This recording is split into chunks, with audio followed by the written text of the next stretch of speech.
Hello? Hi, can you hear me? Yeah, I can hear you great. Okay, great. I can hear you too now. Perfect. How you doing? Personally, I'm doing good. I That's awesome. had a D&D session today. Oh, And fuck yeah. hell yeah. And just working on editing the next issues. Oh, yeah. Is that the one with Soror? Yep. Nice. I'm excited about that one. Yeah, it's going to be nice.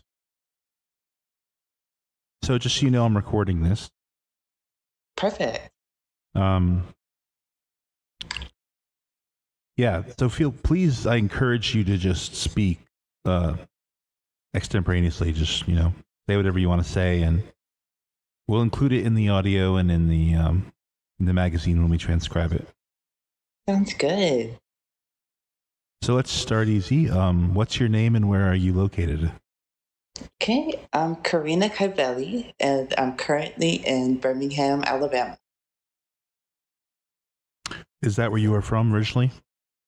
No, I come from Anniston, Alabama. I'm not sure if you're familiar. It's actually the most polluted city in the United States. Oh, wow. Thanks to Monsanto. Oh, my goodness. They dumped a bunch of PCBs in the water, like starting in the 1960s and just kept doing it up to the 90s. And then there was a class action lawsuit and they were like, oops, sorry about that, and gave everybody a check. And then they changed the name of the company and kept doing it. Oh, my God. That's awful. So it's just a little horrible, nothing place, but it just comes with added risk of cancer. Oh, my goodness gracious. So I guess you wanted to get out of there as soon as you could. Oh, fuck, yes. It's pretty awful. Aside from the transphobia and just bigotry and small-mindedness, it's also just literally toxic. And why did you choose Birmingham? It was the closest place that I could be myself and just be out as trans and it be chill for the most part.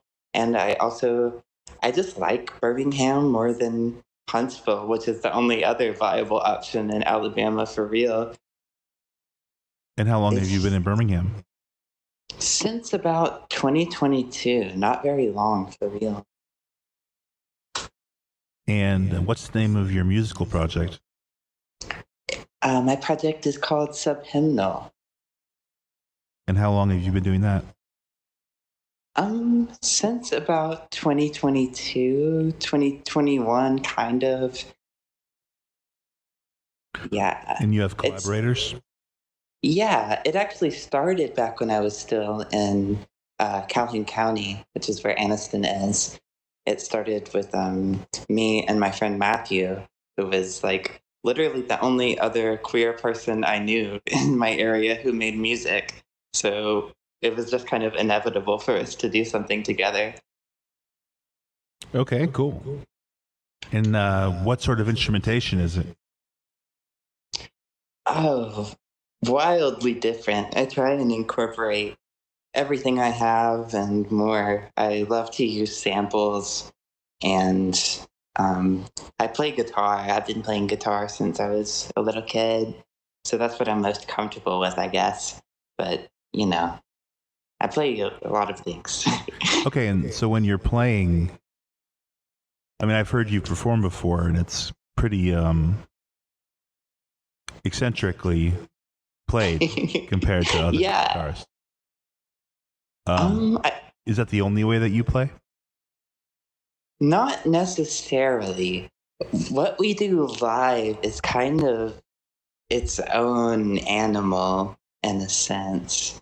I can't really access that way of playing in a studio setting. Something just kind of comes over me. But it's more expressionistic live, I guess. I kind of approach it the same way I approach painting, So you also paint? Oh, yeah. And I kind of see them as a reciprocal kind of process, when I'm not feeling creatively inspired musically, I can turn to painting and like use a different part of my brain, you know? For sure. And is your painting, would you say, as abstract as your guitar playing is? Oh, definitely. Just the stuff I usually like to do is oil colors and just lots and lots and lots of colors, very intricate. I spend like years working on singular paintings just over slow periods of time, adding little tiny details. It's just kind of like a meditative process. And do you incorporate the long drying time that oils have into that? Oh, for sure. Because that way I could like always change my mind, you know, and always like mix new colors that come in that day with old colors that were already there, and they can still work together. For sure. So, how old are you? I am 26. And how old were you when you started performing music? Like, let me ask this. How old were you when you picked up an instrument and began to play it? Well, the first instrument I played was the harmonica. I guess I just kind of had harmonicas around. It might have been like a gift from my grandparents or something. Mm-hmm. And I was talking to my girlfriend about this the other day. When I was little, I asked my mom who the best harmonica player in the world was, and she said Bob Dylan. And she showed me the Blood on the Tracks album. And at the time, I thought Bob Dylan and Bob the Builder were just the same person. I thought he was just a really talented individual. That's great. There's only one Bob. He's the only one I knew at the time. But yeah, so that was about like 3 years old. I started playing harmonica and having lots of fun with that.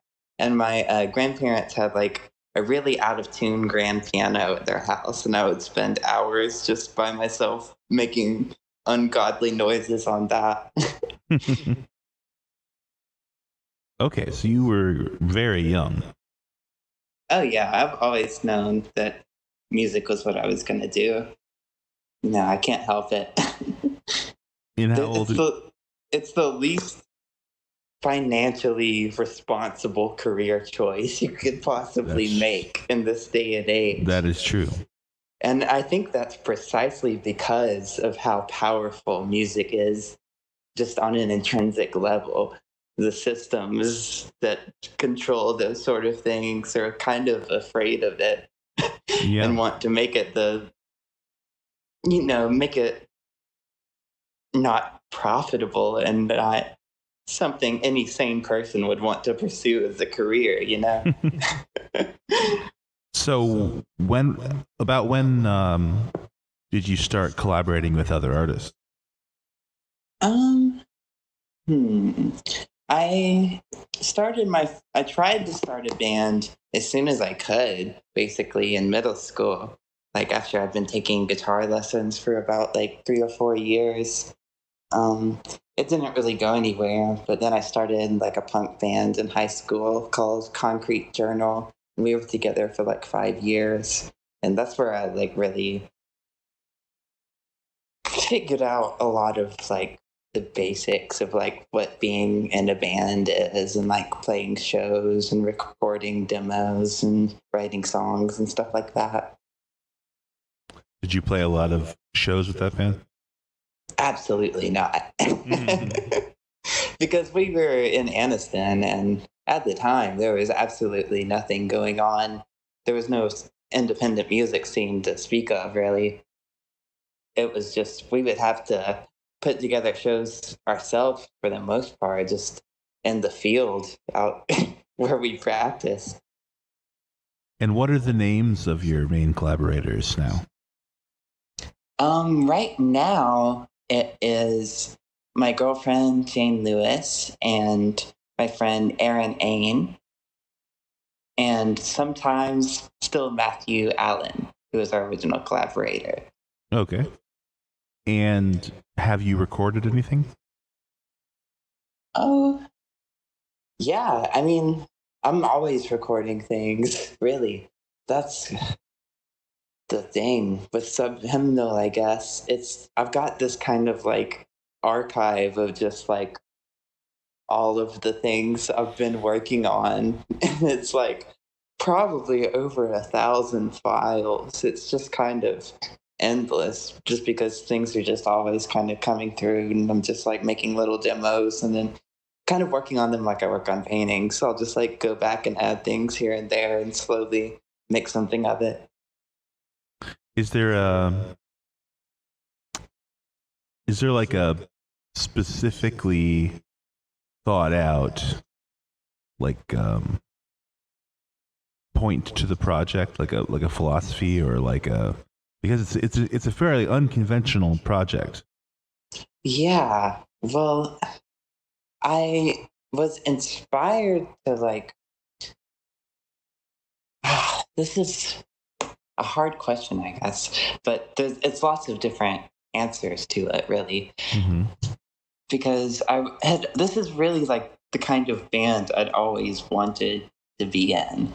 Ever since I was like, the first time I saw like experimental music was when I was at my grandparents' house and I was like 8 years old, and I saw Sonic Youth on Austin City Limits, and my grandparents were just like appalled and shocked that anyone would think of playing guitar with a screwdriver, and I just couldn't believe it, and it just like opened this whole new world to me, and I always was just most attracted to the weird freak out parts of songs. And I just kind of wanted to make a band that was that all the time.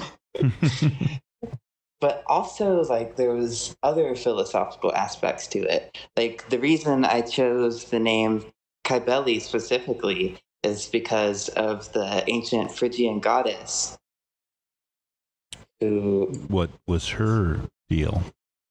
Well, she was a very prominent goddess, and she doesn't really get talked about a lot in history for, I mean, kind of apparent reason once you like get into her lore. But she was a goddess who her myth revolved around this prince named Attis, who she drove mad and made castrate himself. And in various versions of the myth, he dies or he becomes a woman. And practitioners of her cult would do rituals where they would castrate themselves and trans their genders. And there was this whole like system set up for like, you know, taking care of each other and helping like medically transition back in, you know, 2000 BCE. This is something that they don't like to talk about, but it's a point I want to make very clear, that we have always been here, you know? And the participants of the cult of Cybele were called the Corybantes, and they were kind of like prophetesses, you know? They would like channel the goddess and receive messages about like governmental affairs. She was like the goddess of the state. And she was later adopted in Roman times because they consulted some oracle and they said to bring back the mother goddess from Phrygia, and that was Cybele. And they went and brought this statue of Cybele from Turkey to Rome, and they used the strength of the goddess to defeat Hannibal. And she became a very prominent goddess in ancient Rome up until then, and her cult was at its height at the time of Jesus. Did they practice the same rituals when the cult was in Rome? Most definitely. And there were trans women in Rome. Jesus probably hung out with them. Very interesting. So, but oh yeah,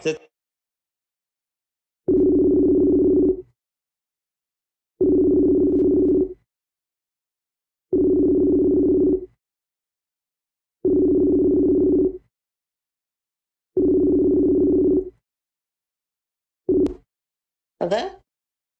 Hi, Hi. I'm back. Good to hear you. Good to hear you too. Good to be back. I was so sick the past couple of days. I'm It's sorry to nice hear to that. be able to talk again. Yeah, I'm sure. I've been And thinking a lot about some of the stuff that you said in the last interview. yeah, I was just listening back to it. Oh, It did you was also kind record of. it? Oh no, you sent it over to me. Oh, okay. I'm sorry. No worries. But yeah, we were Yeah, just getting into the good stuff. yeah. I I put up the painting of Abraxas that Hell you yeah. left. Got it up now, up to the right of 40.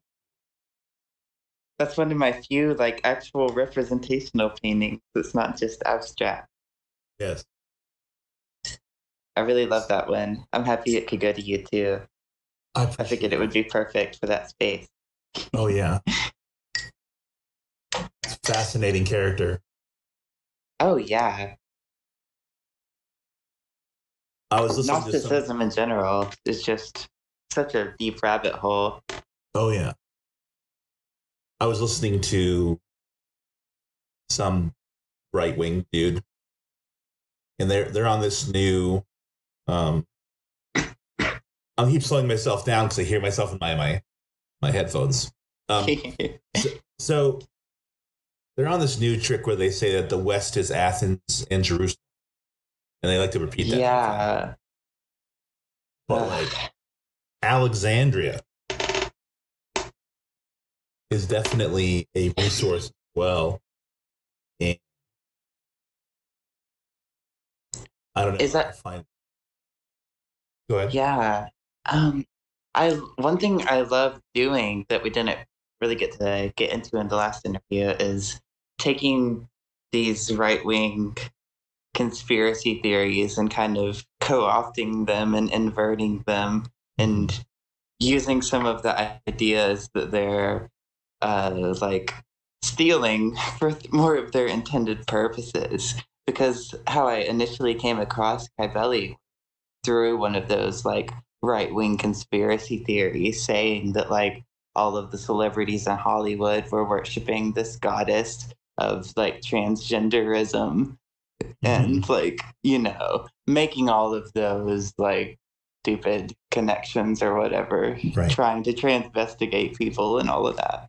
But that led me to like research the actual goddess and discover how fascinating she is and how deep trans culture actually goes. Well, they have their ideas and they hold them so intensely that Right. they have trouble seeing that just They're because looking there's a at god or everything a through a goddess, broken lens. right? Just because there's a god or a goddess that is being celebrated, not saying she is, but like there are times in the past in ancient Rome before when it wouldn't be seen as scandalous to just worship a different god. Right. And I feel like a lot of the like really far right guys who are like atheists anyway are kind of seeing that and seeing the hidden potential in like working with God. And that's what's really scary to me. And that's why we need to have people on the right side of history doing magic, you know? Well, I agree. And to me, a god is it's It's a force, you it's a know? force and it's a thought form. It's a way of simplifying things that can't be, thought about with mortal minds. And it's a way of sort of making yourself more consistent with a certain archetype. Right. Like so that your actions are more in line with that archetype. And then from that, your work in the world is through your actions carrying that archetype like into the world. Exactly, because those were people's role models in the ancient world. You know, they didn't have celebrity culture; they had myth. Right. But what's interesting is that so many of these far right guys are like, Deus Vult, like Rome guys. But in ancient Rome, it was abnormal to worship just one. Yeah, and it was very abnormal to be heterosexual. For sure. I was watching a YouTube channel about history, and they were doing part of it where they were doing history of the emperors, and they kind of went into how they didn't have a concept of homosexual and heterosexual. Right. Like, people just did what they did. Yeah. And devotees of different gods did very different things. Exactly. But everybody was just kind of chill with each other. Yeah, they just were and fine. People saw syncretisms between different gods is like a good thing, when they would come across other cultures and be like, oh, your god does this too. We'll just combine them, Exactly. And it'll all be chill. But then you had to get Yahweh over here. Well, yeah, when you put Yahweh and the Roman emperor together, that's a pretty tough. Oh, yeah. Not a lot of room to speak at the table. No. Unless you're conquering or worshiping. Oh, yeah. So tell me a little bit about how your practice informs you. Yeah, I mean, my music is my practice for a large extent of it. I think music is the most magical thing you can do. And I intentionally try to play music the most magical way I can, A lot of what I'm doing is inspired by the rights of Cybele. They would play discordant music on like flutes and cymbals and drums and stuff and enact castration rites. And I'm not castrating myself, but I'm doing the closest thing I can with my guitar, They're still violent, Of course. And I'm trying to utilize that for something transformative on a spiritual level instead of just, violence for violence's sake. Right.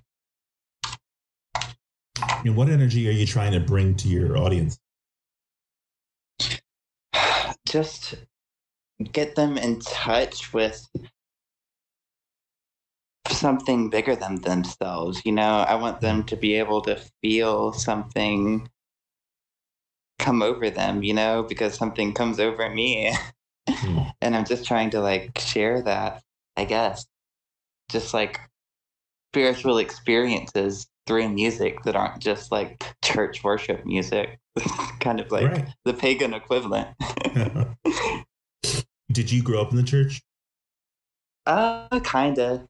I went to a Methodist church when I was little, but I was always skeptical, Yeah. When I was 2 or 3 years old, I remember sitting in the bathtub and doing witchcraft and being very conscious of it.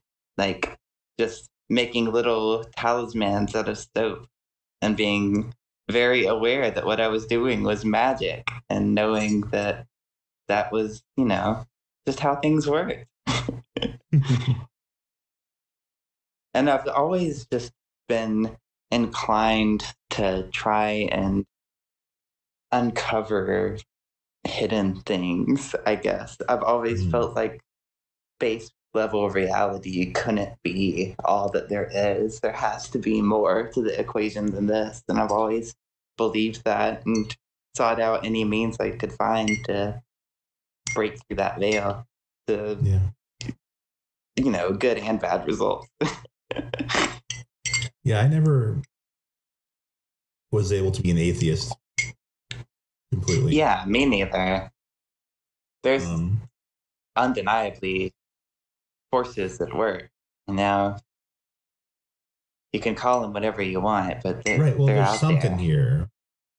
Here. And once you've had an encounter with a genuinely other, you can't deny it, you know? I agree. And once you learn that not all of these forces are as demanding as Yahweh, Right. or as jealous, or as forceful. Mm-hmm. And you've just got to you got to keep your wits about you and just know what you're getting into. Well, I think if you're paying attention to the interior, you can get a feel. Yeah, I feel like as long as you're like, you have a destination in mind, Right. and like, you're not just, opening yourself up to anything, kind of, because like then you wouldn't, do that with people. No, of course, exactly. And that's what's kind of unattractive about, the Christian God, is he's so damn persistent.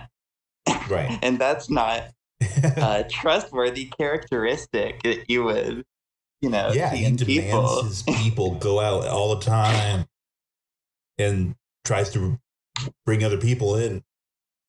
It's never stopped. Right. And with the more classical pantheon of gods, it's more about finding aspects that resonate with yourself.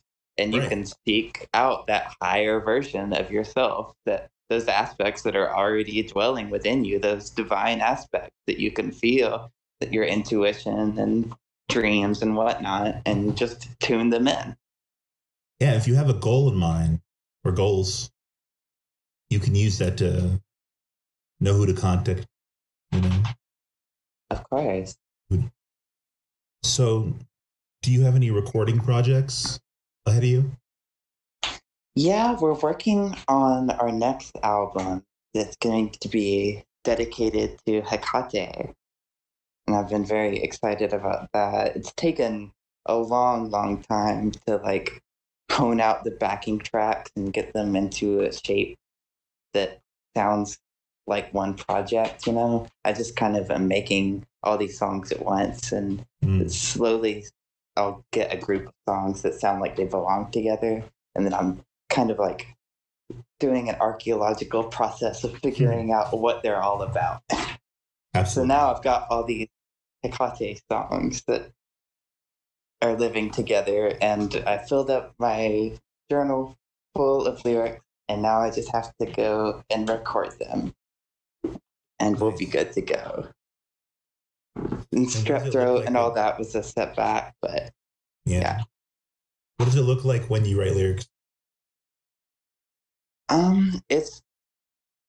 I'll just have moments where the words will start coming, and I've got to grab a pen and write them down while they're coming. It's, I deliberately act as a channel, live and my creative process privately, Yeah. I'm trying to just access something beyond myself, because I'm pretty boring, I wrote plenty of songs about myself in my punk band. What's your punk band? Concrete Journal. We talked about it a little bit. Okay. We've made our own album, just out in the middle of bump up nowhere. I'm pretty proud of that. But yeah, I was just kind of figuring things out.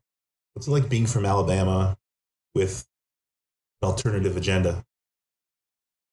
I mean, it gives you plenty to do. And Alabama, I mean, I feel like any place has more to it than its public perception. There's definitely weird little secrets here. There's plenty to think about and do magic with. The nature out here is just remarkable. That's one of my favorite things about living out here, is being able to have genuinely profound experiences in nature alone.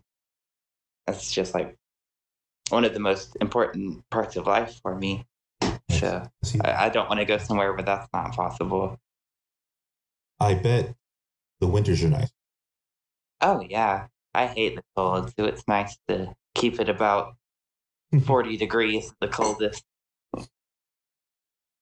But I love the Appalachian Mountains because they're so fucking old, you know? Yeah. They've been around since Pangea, and there are old spirits there, and you can feel them. And I've That's heard really weird stories about some stuff out there on Mount Cheehaw. I lived in Asheville for 10 years.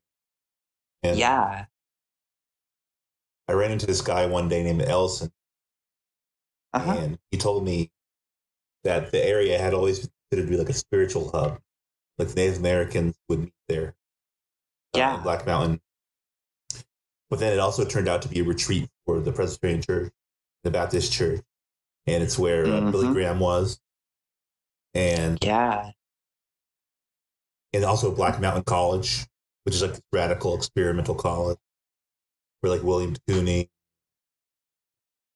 Buckminster Fuller taught. Hell yeah. So it's crazy how energy kind of like sticks around and the residue just hangs out in that area. Because like here in Alabama, we have the Talladega Super Speedway, and that's where Native Americans used to have horse races. That's cool. Yeah. So tell me more. Tell me something else. I've heard stories about weird fish people out in Mount Cheehaw, you know, like ancient beings from before this round of, you know, human civilization. Do you believe in that? The antediluvian world? I don't know anything, you know? Yeah. I wouldn't be surprised. I believe in quantum physics. So, you know, I feel like there's a parallel universe, or there's an infinite number of parallel universes where anything is true. Yep. And just the fact that anything's here at all is certainly mysterious. So, is there anything you'd like to promote? Yeah. I almost said some stuff that could get me in trouble. I'm sorry. I almost just said violence against CEOs. Oh, well, I mean, you can put it in air quotes. Start a commune, you know, grow some vegetables, plant some flowers, do some meditation, go on a Wikipedia deep dive. About Cybele. Oh, of course. She's fascinating. Just don't get on the wrong side of YouTube about it. No. There's always a wrong side of every internet. Oh, yeah. It's most of the internet. I was watching... Go to Red Note. That's the good side of the internet. What were you saying? No, nothing in particular. Okay. Well, is there anything else you'd like to say before we finish this up? I guess just keep looking for secrets, because there's more there. There's always more there. In Subhymnal songs and in the world at large. Just keep looking. I like that. Because I like to think of every little Subhymnal song as like its own little spell, its own little glamour bomb. There's so many layers to it that aren't there the first time you listen to it. And every song title could lead you down a weird rabbit hole, you know? But yeah, I guess that's it. I just really enjoyed talking to you. We Me should do too. this again soon. We should. Just like have a chat. Absolutely. Oh yeah. You have a good night. Oh, you too, Ryan. See ya. Bye-bye. Bye.